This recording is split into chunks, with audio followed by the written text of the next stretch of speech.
My small recommend is the moon. Yeah. Exactly. Welcome to Recotopia, a happy home for recommended movies, shows, and music from two people you can definitely trust. Trustability varies by region, no guarantees implied.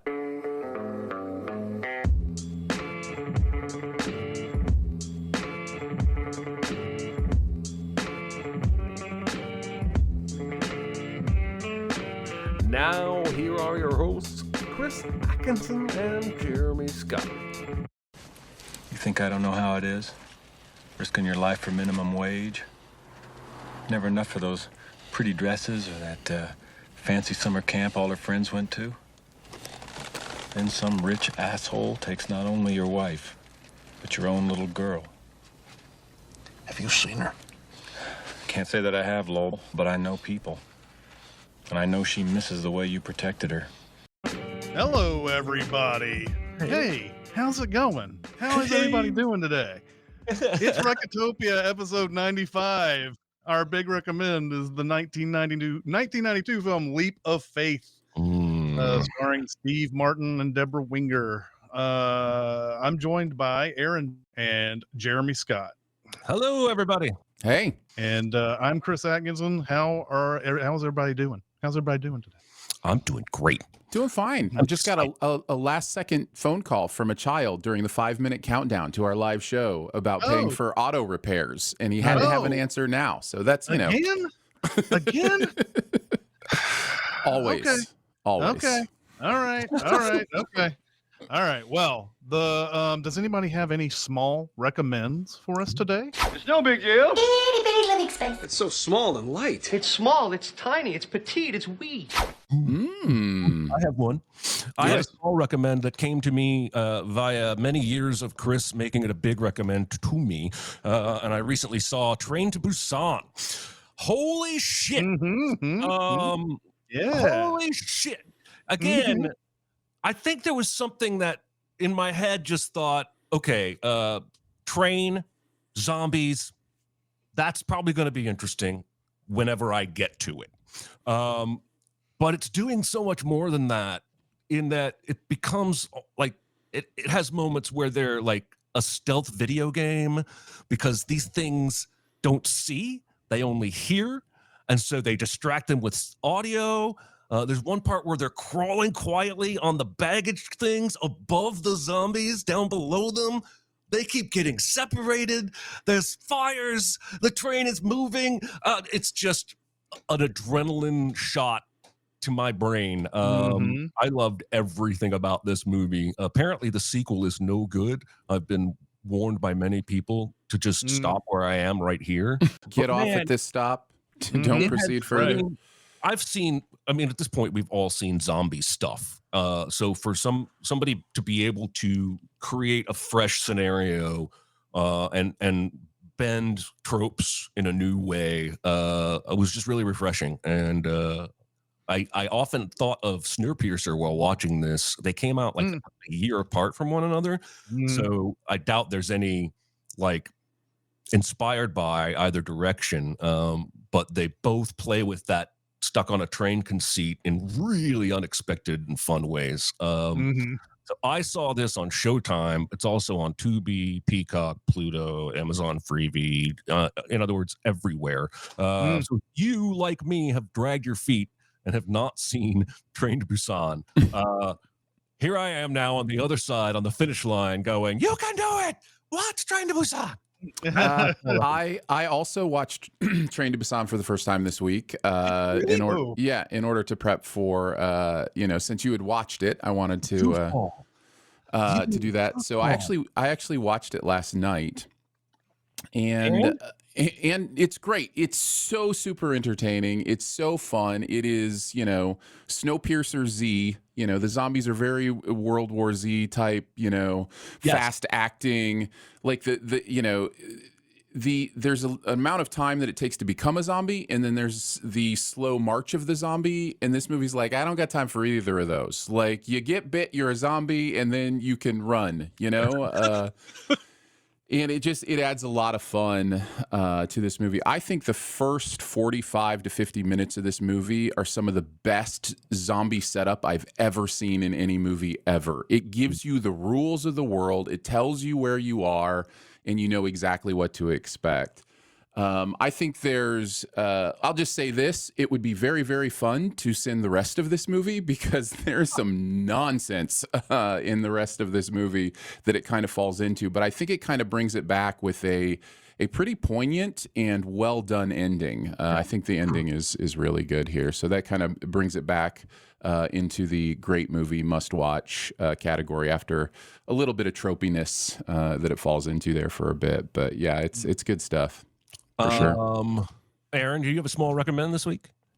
I do. I'm going to talk about Maestro this week. Now, this is today. Nice. Good timing. Wow. Yeah. So this is in theaters currently for a little run before it hits Netflix here in about a week. Well, actually, as you're listening to this, probably just a couple days before it will be on Netflix for you on the 20th. This movie, the main thing I want to say is if you can see it in a theater, especially maybe like a Dolby theater, something with really good Atmos sound, do it. The sound design in scoring in this movie is some of the best I've ever experienced in my life. I got a chance to see this in the Netflix show theater that has, state-of-the-art Dolby Atmos sound, and it just blew my mind. There was one scene where I was weeping from the orchestration. Like it was like there's like part of it is I'm sure the characters and what I know about the characters, and I'm sure that's playing into it.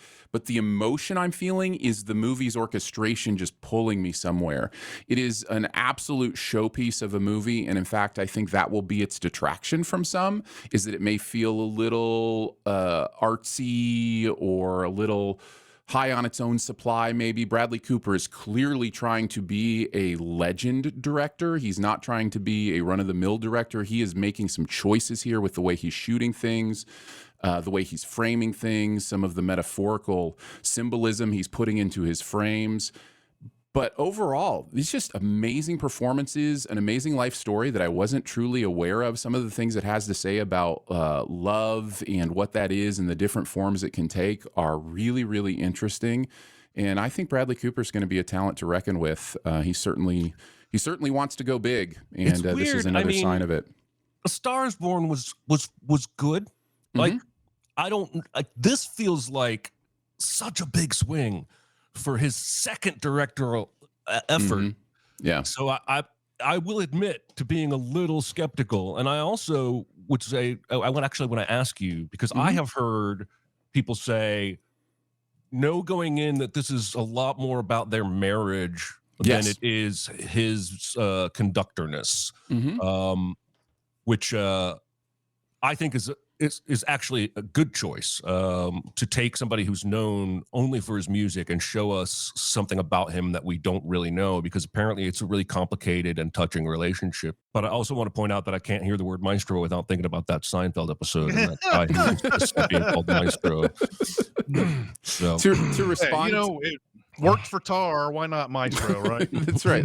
Yeah. To respond to that, Jeremy, yes, that is a very accurate description of the movie. It is really about their relationship, their marriage, and at the end of the day, there will be a similar Hamilton thing that may be happening with some people. Like, who is the Hamilton we're talking about? Who is the maestro here we're talking about? That kind of thing is underneath there as well. She's the maestro of his heart.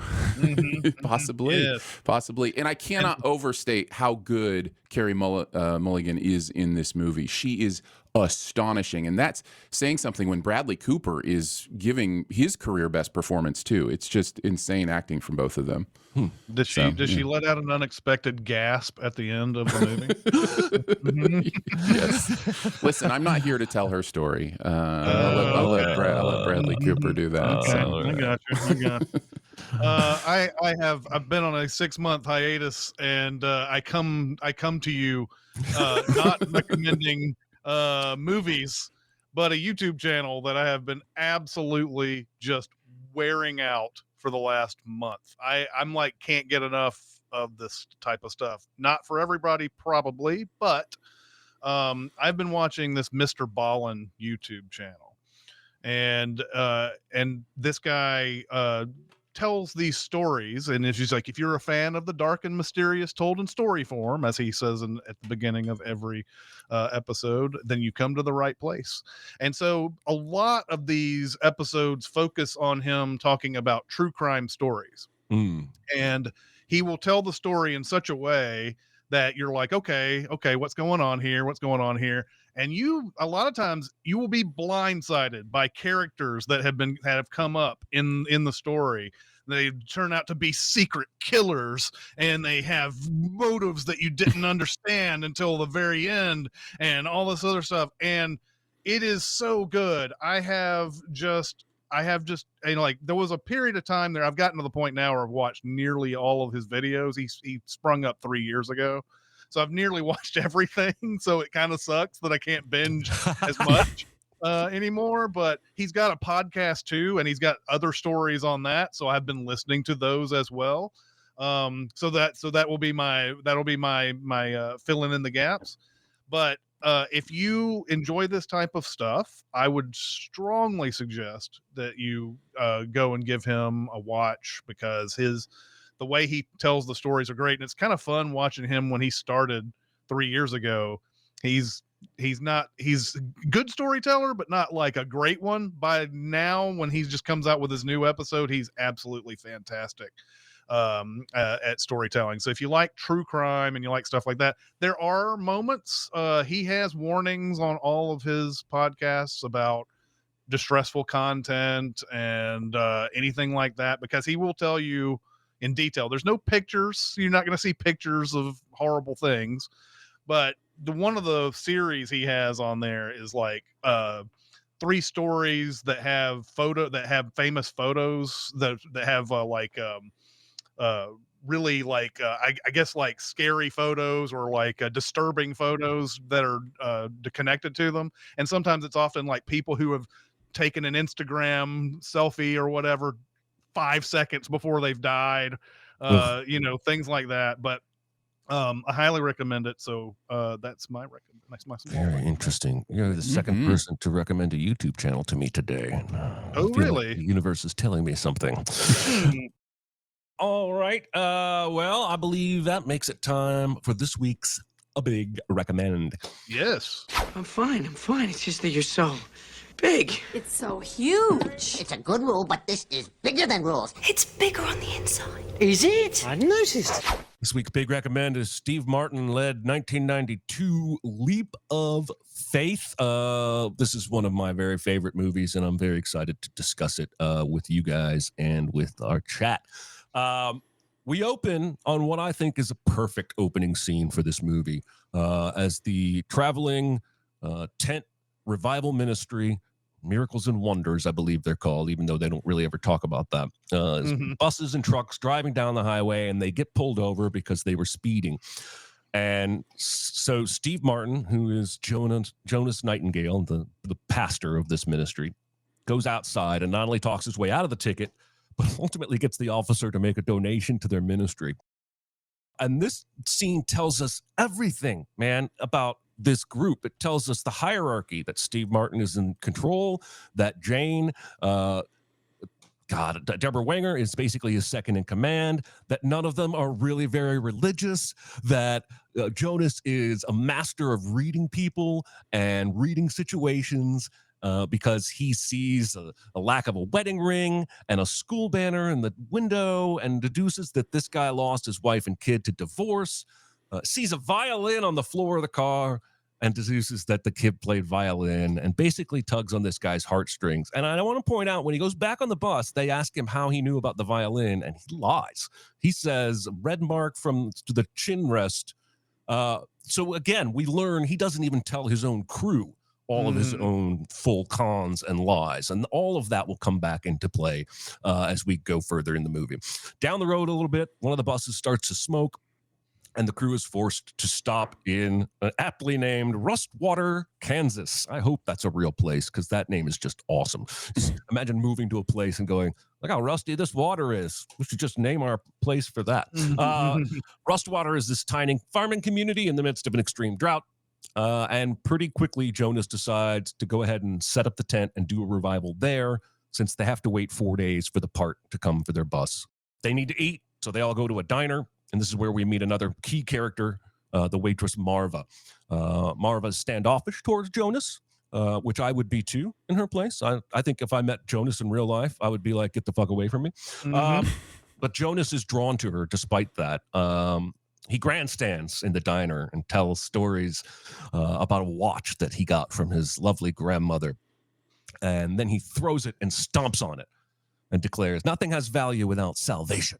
Just one of the many religious phrases he spouts throughout the film. And then we cut to him in the car digging through a bag of identical watches, where we see this is just a con that he does, where he pretends to destroy a beloved watch and just replaces it with another $10 cheap watch. They go to the sheriff, who's Liam Neeson, because they need permits. And he says no. Says the town's too broke, too unemployed, can't afford a revival right now. And Jonas does what he always does. He uses words and basically makes legal threats. Says he's got a team of lawyers in New York, yada, yada, yada. So the sheriff gives him the paperwork to fill out for the permit. And before we leave the scene, we see Jane, Deborah Winger, say, is all this really necessary? And then in the very next scene, we find out that she basically flirted with him and got the permits outright, and they don't even have to fill out the paperwork. So then Jonas goes to the local radio station to promote the revival. This is one of my favorite scenes in the movie because he starts off, as I look out your window and you see the old DJ look to his right because there's no window. He's just looking at a wall. And he basically promotes the revival. The old guy says, you got 30 seconds left. And as a former DJ, I just want to point out that Jonas absolutely hits the post at the end of his little speech. And then we cut to my very favorite scene in the whole movie, which is the choir rehearsing a great gospel song and the tent being raised. And then we also have cuts of the crew going around town, passing out flyers. But I just love that song. I've been misunderstood. We see Jonas do a magic trick in front of a bunch of kids where he just throws something when no one's looking.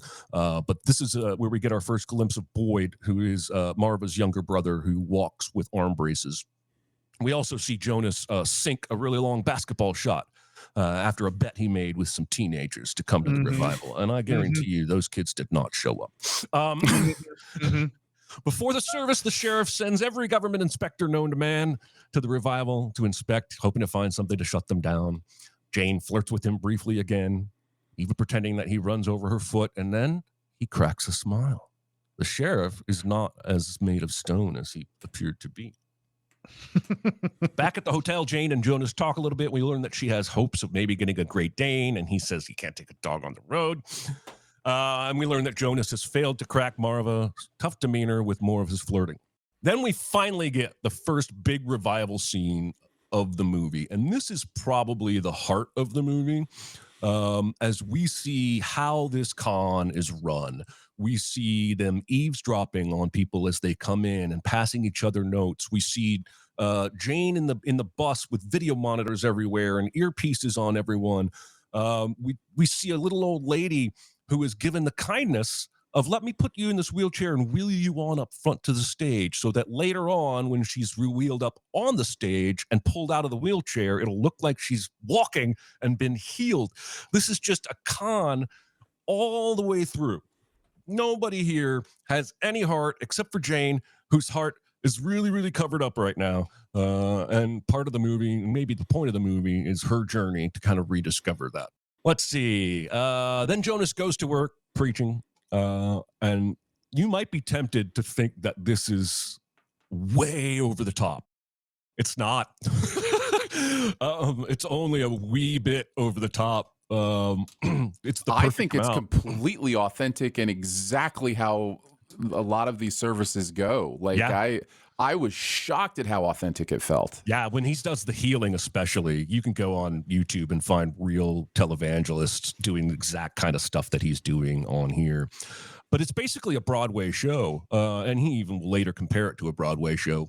But we get to see as the audience that there's not any sincerity on the part of the people putting on the show. Maybe some of the choir. I think maybe some of the choirs like really praising God with their voices. Yeah. And it does seem occasionally like they don't know all of the cons that are happening, but it's not really going very well. Jane says on the radio that the crowd isn't feeling it. Guess we're going to eat burgers tonight. But Jonas, well, we already learned he thrives on a challenge.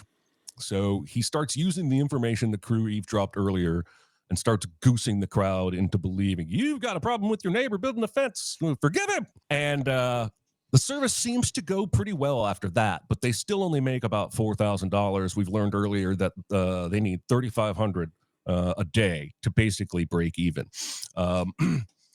So Jonas gives Jane a dog the next day.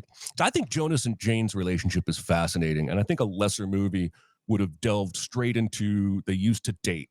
And this movie doesn't do that. When Jonas feels jealous of her spending time with the sheriff, it's because he feels like she's cheating on the con, not on him.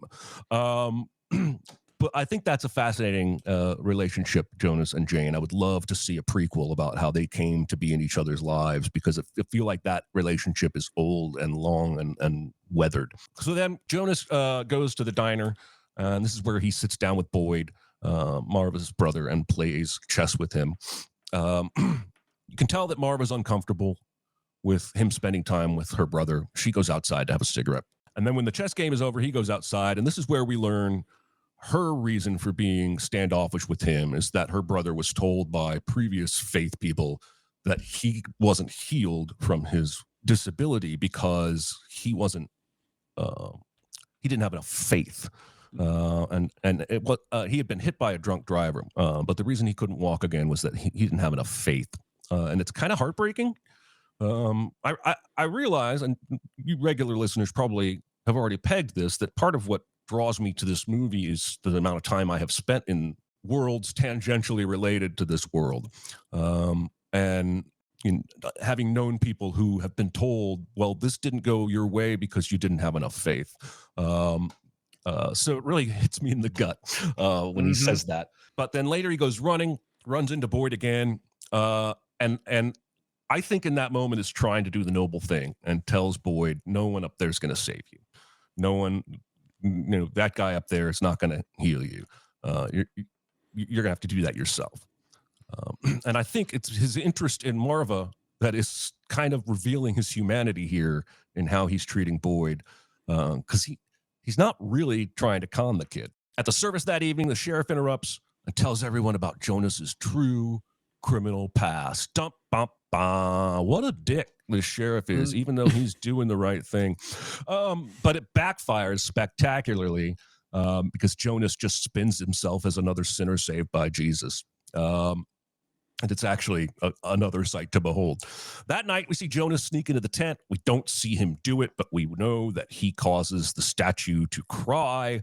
And then the next morning, he's awoken by his employees, and all the people and the media are there. I want to know who went into the tent at 8 a.m. and climbed up a ladder and said, that statue's crying. But at any rate, somebody did, figured it out. It's a media sensation. Jonas comes in, acts like he didn't do it, climbs up the ladder, comes back down, and declares, hallelujah, it's a miracle. The music kicks up, and now people are going to come from all over to the next service because true miracles are happening here, correct? This brings people from all over the state, and as the cars line up filling into town, there's a disturbing amount of child labor going on, with kids selling drinks and running around, handing cash to drivers and taking cash from people, and I'm just very surprised no one died in that scene.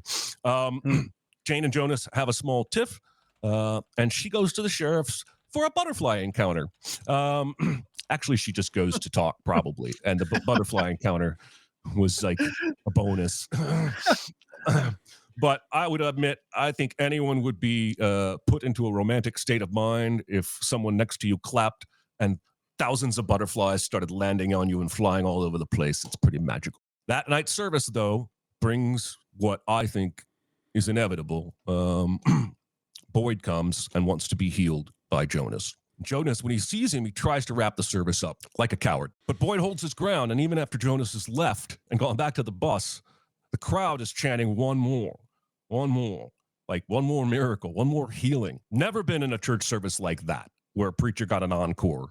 Never seen that, but it's probably happened. So he comes back out, and then he starts the spiel.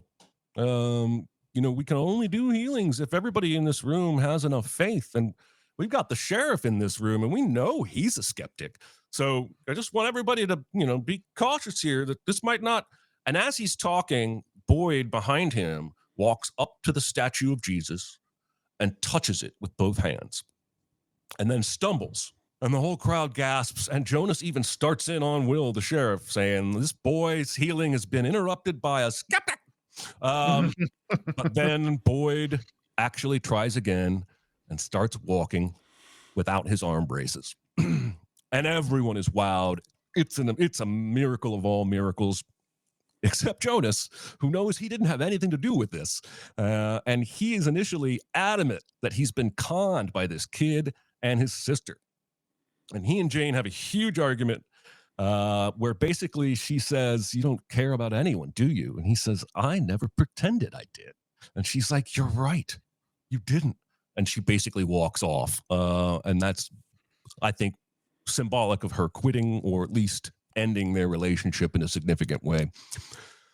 Jonas goes into the tent and drunkenly starts taunting the Jesus statue and starts doing what I call reverse preaching, where he's saying what he thinks are bitter truths by twisting scripture that he has quoted before. But then Boyd is there and shows up. Boyd wants to join the ministry. He's been healed, he believes now. But Jonas tells him the truth again, that he is a fraud. He says, I'm a fraud. And in a callback to earlier, because earlier in the movie, the kid said, my sister says you're a fraud. And he says, well, if I get the job done, what does it matter? And so Boyd throws that back in his face. So if you are a fraud, if you get the job done, what does it matter? And I think that's fascinating because there's a piece of scripture, I'm pretty sure it was Paul, when he's asked about false prophets. It might not be Paul, but he says, whether by false motives or true, Christ is preached. I don't know why that always stuck with me, but it did. It always stuck with me because he ends it with, what do I care? Which sounds so modern. Like, yeah. It's like, whether the motives are true or false, if Christ is preach, what do I care? Like, yeah. All right. So he agrees, Jonas agrees to let Boyd join the ministry and says 10 o'clock tomorrow outside your sister's diner, I'll meet you. And then he leaves, and almost immediately he says to the sister, yeah, I'm not going to be there, but it's not because I don't care about him. Just make sure he knows that. Then we see Jane at the sheriff's house. It's obvious that they have done the deed. And they did it. There's some balcony cuddling. Then she goes to see Jonas in his hotel room, but finds the door open and the sparkly jacket there with a note for her. And we see Jonas hitchhiking, climbing into his semi-tractor trailer. Guy says he's on the way to Pensacola, Florida. And Jonas is leaving. Jonas is going to reinvent himself. He's probably done it a dozen times in his life. And then it starts to rain. And this town has been in drought. Buried the lead. This town has been in drought for months and months and months. You said that. I think you said that. Good. Yeah. And so it starts to rain, and we see the town dancing in the rain and enjoying and cheering. And I'll have you know, that one rainstorm is not going to fix your drought, but I'm glad that you think it will. Nope. And then we see Jonas waving his hat out the window of the semi in the rain, saying, thank you, Jesus. And the movie ends. All right, guys, who wants to go first on your general thoughts about this film? Chris, you're back. Give us some thoughts. Yeah, yep. So what I do like about the movie is that it shows you how people who are susceptible to this kind of thing, why they would follow somebody like Jonas. A lot of times there are just a lot of people out there who are looking for answers to their problems. And when somebody comes out of the blue and starts talking about faith, which is something that for most small towns, you're going to have a bunch of people who are very attuned to that. They start talking about faith, and they start having answers that they can't possibly have. How in the world are they getting these answers? Like, how do they know these things about me and everything? That is a very powerful draw for a lot of people. And so I really appreciated the sort of the what you can tell is the foundation for why a con man like Jonas can be so successful in a story like this. I had a problem with the movie because I didn't know what I was rooting for in this. Steve Martin comes in and he is taking advantage of a town that has very little money. They know this right off the bat. That usually I guess they do something that's a little bit higher class, usually is what I got the sense of. It seems like this is the exact crowd that they would have to go after, though, because a little higher bit of class may not fall for this type of thing. But I didn't know what we were rooting for, because there's nothing in Steve Martin's art that says, boy, I hope he learns his lesson, or something like that. That's what I was like, what are we? And like by the end, of course, the movie has to completely 180 him, and it's like, oh, it doesn't matter that he's a con man. These people believe so much in God and their faith and everything that it turns out that it's real. This person can walk all of a sudden. This rain comes down, all this stuff. So it doesn't matter. The point is that he stirred them up enough to get to this point, and that's how the movie sort of goes. So I was hoping, because this is this movie, the Steve Martin con man thing, Dirty Rotten Scoundrels came out before this, and we are led to believe that the people that they are conning are corrupt people. They're unknowingly corrupt in their ways, as he goes through the story. And so like we kind of are fine with them conning the rich people that are in that movie, because there's like some sort of like, we believe that they've done bad things or whatever. They don't deserve the money that they have. These people are very innocent people. And so I'm like, okay, what are we hoping for Steve Martin to do in this? Because one angle would be these people are corrupt, so we want them to get conned.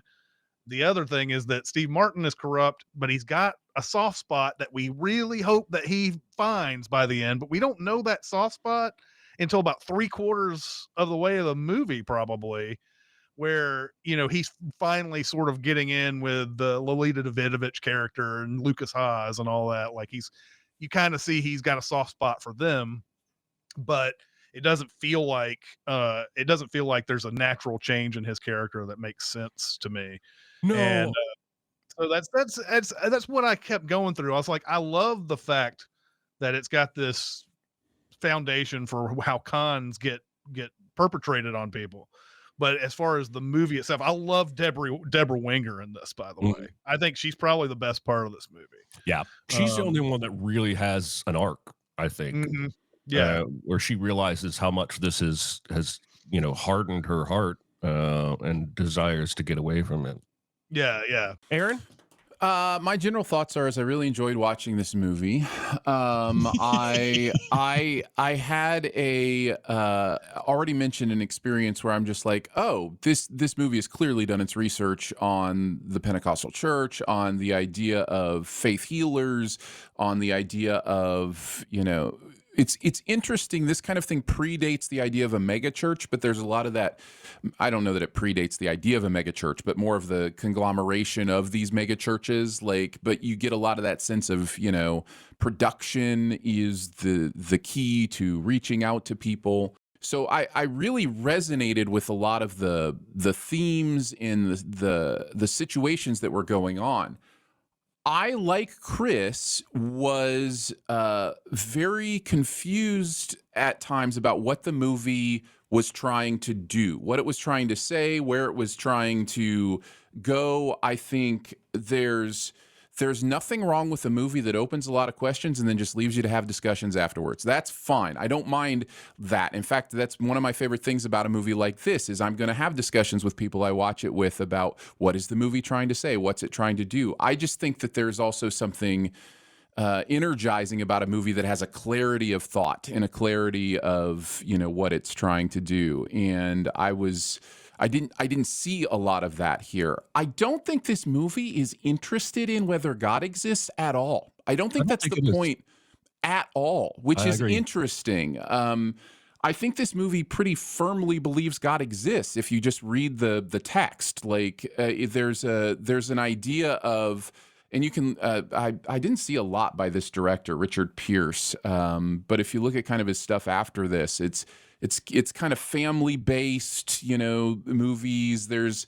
So I think that the point here may have been to be like, if God exists, he ain't happy with this, like, which is fine. I think we all agree with that.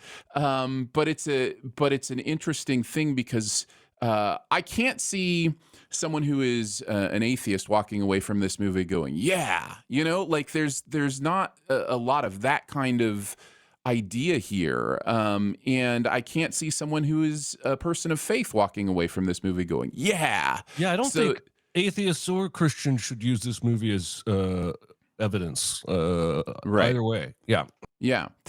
So it's one of those things where I'm finding myself really enjoying the performance. I think Steve Martin is perfect for this. The research I read said that Michael Keaton was the first choice for this performance. Interesting. Which is a totally different movie, by the way. Yeah. He could have nailed it. He played on one episode of Frasier. He played a former associate of Frasier's who had conned Frasier a million times, and he shows back up in a wheelchair as a preacher and says he's been saved, and Frasier doesn't believe him. Frasier thinks it's a con, and everyone else thinks he's a changed man. And then Michael Keaton is preaching in the final scene of the show, and he's awesome.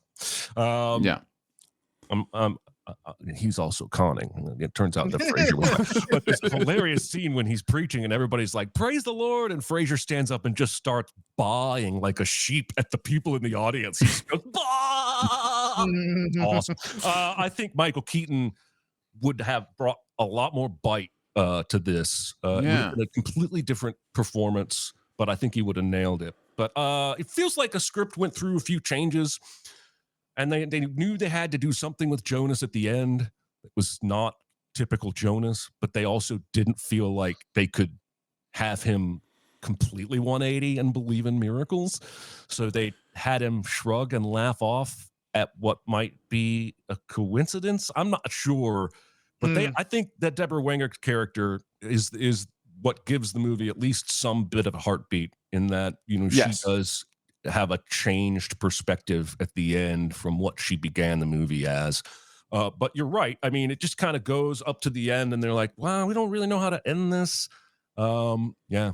Can I tell you, right before I watched this, I watched Officer and a Gentleman for the first time. Ooh, and that was not intentional. I pairing. did not realize Deborah Winger was the common denominator there until she popped up in Leap of Faith. And I was like, oh, I just fell in love with this woman. So it's nice to see her again. She's as cute and adorable as ever.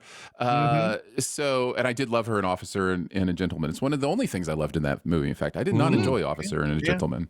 But anyways, I may have missed something, so I want you guys to help me out. The Jesus wept scene, I had a hard time understanding it. Did I miss a moment where we know for sure he did something to that statue or someone did something to that statue? He gathers a bunch of makeup and bottles and puts them in a bag and goes into the place and sees the sleeping security guard, and it cuts away. And so he absolutely did something. It just doesn't show him doing it. I missed that foreshadowing. I knew he had done something because of that scene. I had to figure out what he did, though, because I did not realize the Jesus's eyes weren't open. That's what I thought. It was Jesus opened his eyes. I didn't think it was the crying. I kept rewinding it, and I was like, what is going on here? And then he rubs the face. I don't see tears, and maybe it's due to the fact that it's worn out over the years, and maybe you don't see the water. No, you guys are right. It's not tears. Yeah. I think he puts his thumb under the eye, and I think I have just always assumed, oh, it's crying. But you're right. The statue had closed eyes before, and then it opened its eyes. And then he confuses things even further, because the next scene is him throwing that shirt down in the tub, and he's like, turpentine. Well, that was worth it. It was that was a good shirt, but the trick was worth it, or whatever. And I was like, the turpentine and the shirt, what does that have to do with this? Because he got paint on it. He got paint on it when he was doing so I had to sit there and like rewind 100 times to go, okay, what was really going on? You know, there is something to be said about what is a film's responsibility in allowing the audience to see the clues, find the clues. I'm fine taking the hit and just going, I missed it. Right? Because I actually would rather a movie be more subtle than more overt. So I'm glad we went through that, because you're right. There are absolutely indications and foreshadowing that this is what happened, and I just missed it. Because I missed it, I wondered if he didn't do it and he was trying to figure out what happened, but that is not the case. That is not what the movie is saying when I think about it. So I'll say another thing that's good about that scene before he goes to do the painting and everything is you get to see all the stuff that's in his box, and I'm assuming I kind of get a backstory here that he must have been with his mom or somebody was a traveling con person or whatever that was doing these kind of like, I can read your mind and everything. There's this like little flyer or something that pops out of that box where you see this little child and you see this woman, and they're obviously it's some sort of like, I can read your mind type of thing that they were going town to town doing and everything. I thought that was a really nice touch. They even use the same technique from Nightmare Alley, where it's like certain words are cues from the hostess in the audience or what have you. Yeah, it's really, you can tell someone did their research into magic tricks, how things, cold reads. The stuff he's doing with the officer in the first scene is classic cold read stuff. Yep. Like it's very, and even the clear the stuff you may have just mentioned this with the letters that the Deborah Winger character was choosing words that began with a certain letter that would clue him into what they had. Like all that stuff is really, as somebody who really enjoys Penn and Teller's Fool Us, all that stuff is common in a lot of, magicians' tricks, and to, use those to play on people's faith and their hope it's disgusting, and I think the movie does a good job at portraying how disgusting it is. I want to also come to my own defense here about why I've seen this movie 6 times and I still thought it was tears, because if the eyes were closed and then the statue's eyes opened, no one is going to say that's a miracle. That's not the miracles people report with Jesus statues. It's tears, right? Or blood. They would Tears go, or blood. Yeah. They would go, somebody painted over those eyes. That's obvious. Yeah. Right? Exactly. Yeah. If the statue was crying and secreting something, that is unexplainable. I mean, he does rub the face like it's been crying. So I don't know, man. Who knows? I'm just saying.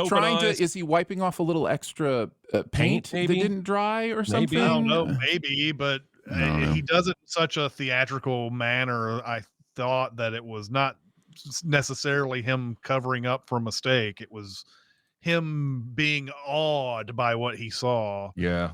It's weird. I do feel we're pointing it out, but I do feel like there's a lot on the cutting room floor of this movie that might have connected the dots a little better. It does feel like a movie that is trying to find its meaning as opposed to had it and then presented it. Yes. That is a very good way to put it. It feels like it never quite coalesced and got to exactly what it wanted to see.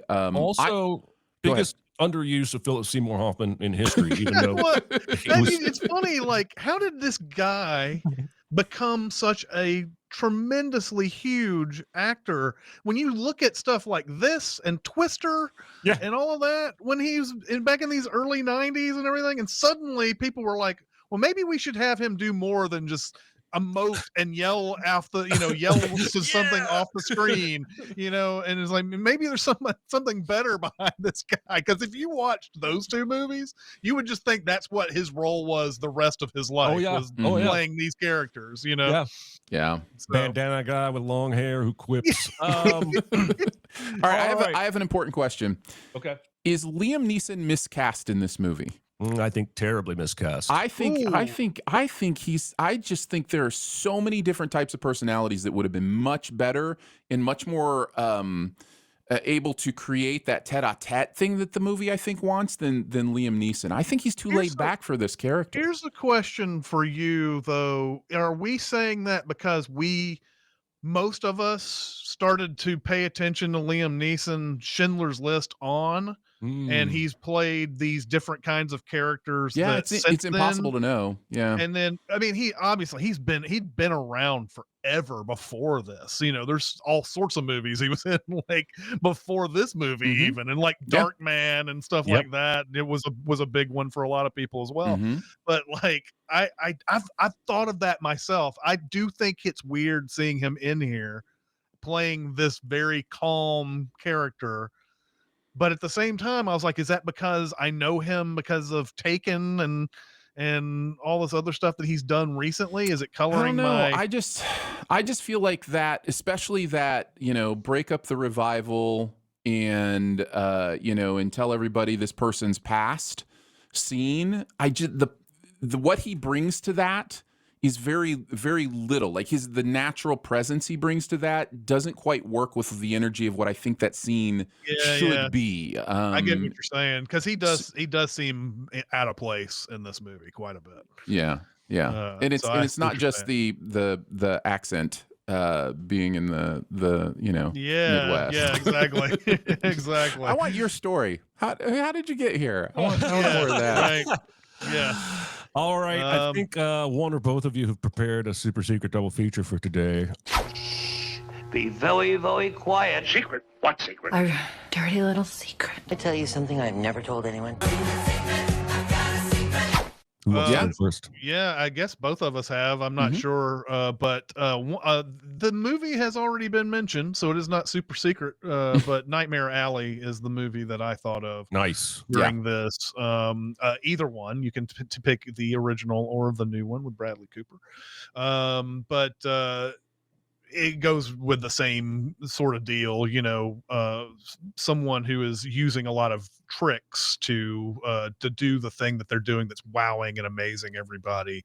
I think this would go along well with that. Also, South Park fans, there's an episode where they tear apart John Edwards, who used to have a show like that was a syndicated show where he did this kind of like thing where he would be like, I have a feeling that there's somebody who's got a person who's died recently or whatever. And, he'd do all these little tricks, and South Park set out to just basically just like point out point by point what John Edwards was doing all the way through it. And that's amazing. It's fantastic. It's one of the older South Park episodes. Anyway. Yeah. Yeah, I definitely thought of Nightmare Alley, went down that route for a second. I thought of, other Preacher movies. I thought of The Apostle for a little bit as an interesting double feature here. Dirty Rotten Scoundrels, of course, would be an interesting double feature here with Steve Martin. But eventually, I landed on a more recent film, The Eyes of Tammy Faye. Okay. And I like these two back to back because there's an interesting thing that Leap of Faith doesn't present, which is that a lot of people who do this believe what they're doing. We are in a situation in Leap of Faith where it is clear from the beginning he knows he's a charlatan. He knows that he is taking people for a ride. And there is a group of people who do this for money, and they convince themselves of all sorts of things because they believe, according to themselves, so deeply that the message has to get out there or whatever. And this movie deals with that through the eyes of, in very empathetic eyes, of a woman who really believes these things, but is trying to figure out her role in all of this production and in the move of the religious right to a political power and all of that kind of stuff. So yeah, I find it a very interesting double feature because it kind of goes, okay, here's the charlatan who knows he's a charlatan version, and then here's the somebody who is really struggling with their actual faith and how it relates to the production element and the money element. And Andrew Garfield is amazing in this movie as well. Yeah, Jessica Chastain is incredible in this film too. So yeah, any excuse you have to go watch Jessica Chastain and/or Andrew Garfield is a good one. Agreed. Fair point. Well, Chris, now that you are back, we're glad to have you. But you have the honors for next week to give us our homework. And by the way, thanks everybody who have come into the chat and asked how it's glad that I'm back and everything like that. I'm happy to be back. I didn't want to make too big of a deal of that because it's just, I'm going to be doing my normal stuff here. And I didn't have like an epic 6 months or anything where I was like, I got to tell you, when I went backpacking in Europe and blah, blah, Let me tell you what it's like to walk on the moon. It's just insane. Yeah, I recommend it.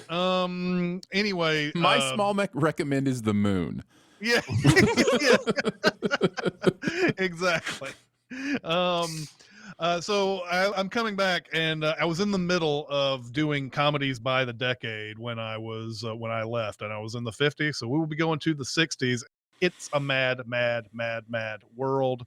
Is my big recommend for next week. I don't know if this is the beginning. This is the first of its kind. It's basically it's like what would you call it? It's one of those movies where everybody's going after a certain something and they have to go across the country to get it and everything. It's one of those what is I can't even think of the game that you play. It's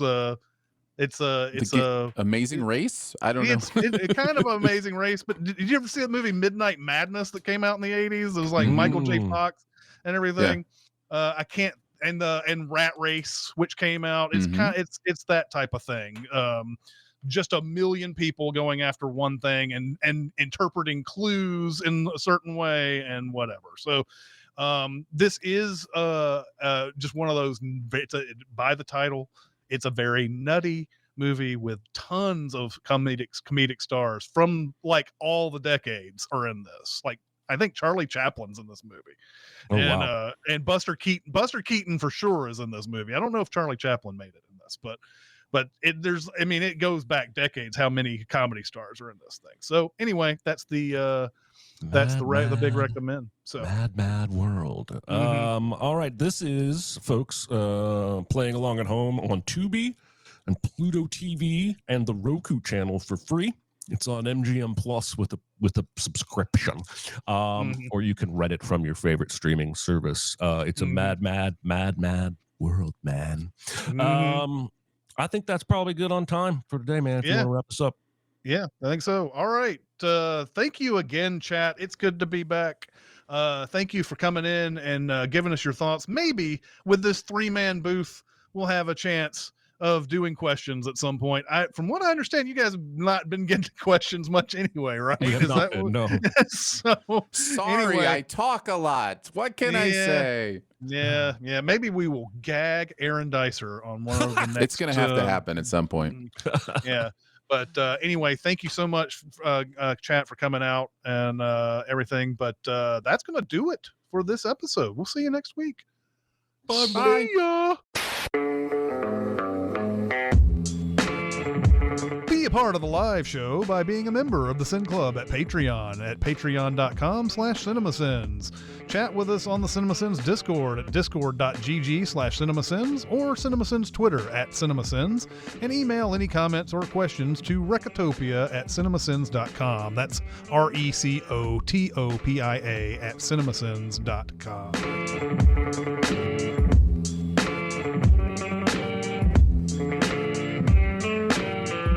I'm up in the nosebleeds. I'm watching the show. It's called Nosebleeds? Yeah, it's Nosebleeds. Okay. By Nosebleeds song. It's one of those that I could have probably said what the band was if we hadn't been asked the question. Yes. No, I know that feeling. I I don't find myself listening to much music. When do you guys listen to music? When I'm in the car. See, that's podcast time for me. Podcasts have stolen my music discovery, I think. Yeah, I also listen to music at my desk, usually for about 20, 30 minutes at some point in the evening, where I just set work aside. And like Chris was saying, pull up songs that I like on YouTube. Just have them going. I do it in the car, but I also do it in the shower, and I also do it because I actually have a unused sound bar that I ended up putting in my bathroom. Amazing. So I can play loud music in the shower without worrying about it. Yeah, and so is it wall mounted? So that's what I do, like above the shower head.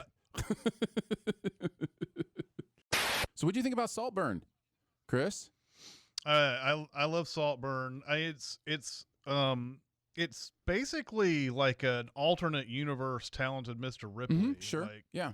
Kind of like a lot of the things that happen in that movie are kind of that, but I like the fact that you don't know what's going on really in the movie for a long time. You're interested in the characters, but it's like what is the deal? Where are we headed on this? I don't know where we're going, and then stuff really just starts to. I'm trying to say stuff without spoiling, but I don't know if anybody cares. So, this is the one where Barry Keoghan shows his penis. When I was recently at a Saltburn party with Barry Keoghan, and he just talked to him for like 5 minutes. Super nice guy, just.